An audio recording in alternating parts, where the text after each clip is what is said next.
अगर आप भी चाहते हैं नए वीडियो एवं नए ऑडियो देखने एवं सुनने के लिए तो हमारे गोल्ड स्टूडियो चैनल को सब्सक्राइब जरूर करें एवं बेल आइकन दबाना ना भूलें।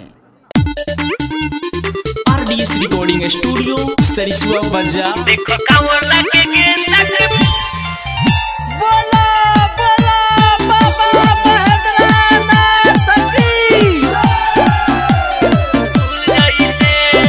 पेन्ही के साड़ी भइल बाड़ी तैयारी जात बाटे मुखिया जी के गाड़ी।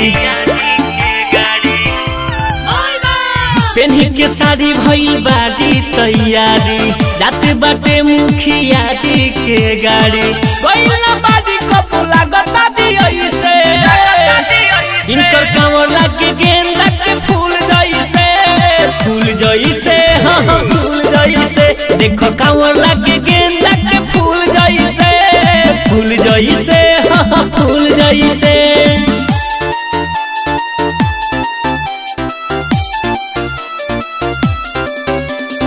अमन अमन कुशीनगर देखो कांवर लागे गेंदा के फूल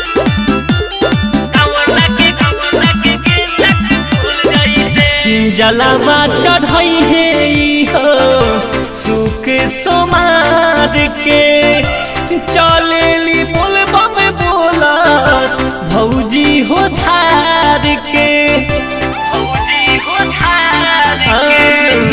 जलावा चढ़ई है हो सुख सोमार के चलेली बोल बम बोला भौजी हो झार के।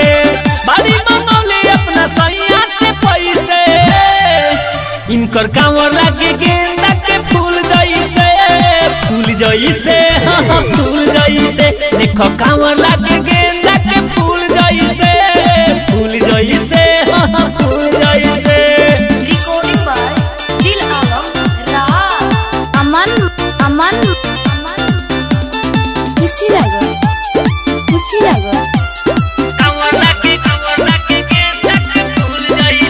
दिलालम विशाल से चले लिया गाड़ी सभे कवरियन पड़ेली भारी। यूसुफ ओम से चले लिया गाड़ी सभे कवरियन पड़ेली भारी। जे परदेश पूछले बोला चढ़ी जाले कैसे इनकर कांवर लागे गेंदा के फूल जइसे हाँ हाँ फूल जइसे। देखो कांवर लागे गेंदा के फूल जइसे हाँ हाँ फूल जइसे। पेन्ही के साड़ी भइल बाड़ी तैयारी जात बाटे मुखिया जी के गाड़ी। गइला बाड़ी कपू लागत दियई से इनकर कांवर लागे गेंदा के फूल जइसे हाँ हाँ फूल जइसे। देखो कांवर लागे गेंदा के फूल जइसे हाँ हाँ फूल जइसे।